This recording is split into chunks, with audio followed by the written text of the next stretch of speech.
Des inondations d'ampleur historique à Carcassonne. L'eau est montée jusqu'à 5 mètres dans le chef-lieu du département cette nuit. De nombreux quartiers sont sous l'eau, comme ici aux Berges de l'Aude. Les dégâts risquent d'être considérables. Une cellule de crise a été activée cette nuit en mairie. Le maire de la ville, Gérard Lara, faisait un point sur la situation à la mi-journée. La ville a rencontré les difficultés qu'on rencontre dans ce type de situation.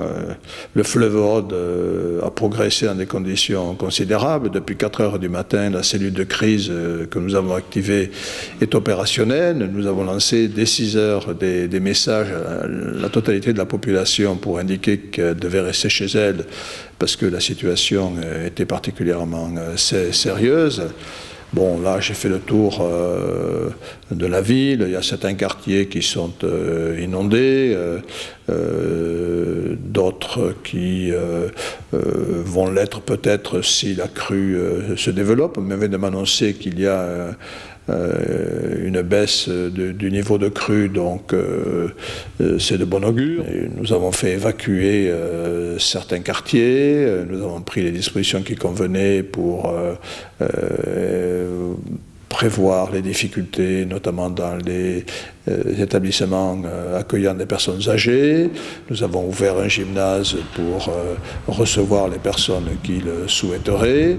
Donc nous avons fait tout ce qu'il fallait au niveau de la sécurité, de la prudence. Nos services ont été mobilisés depuis 4 heures du matin. Les services techniques qui ont fermé les berges, qui ont interdit bien évidemment la circulation sur certains axes. La police municipale qui a permis également l'évacuation de personnes, d'enfants, de personnes âgées qui sont dans les quartiers sensibles. En quelques heures, l'eau est montée dans des conditions très impressionnantes. On a cru à un moment donné que un barrage ne cède, mais fort heureusement ça n'a pas été le cas. Personnellement, j'ai fait évacuer des personnes qui étaient trop près de la rivière, du fleuve, qui est en fait un véritable torrent. C'est un torrent de 60 mètres de large, c'est quand même très, très impressionnant.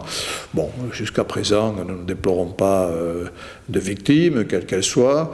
Nous avons eu du souci pour l'hôpital qui a été inondé. Il était impossible d'accéder à l'hôpital. Fort heureusement, on a dégagé une voie. Et il n'y avait plus d'électricité. L'électricité a été rétablie, mais enfin, tous les sous-sols sont inondés. Voilà donc quelle est la situation aujourd'hui. À 12h30, nous allons voir si les prévisions de baisse du niveau de l'eau se confirment. Dans cette hypothèse-là, bon, on attendra la décrue pour définir l'ampleur des dégâts.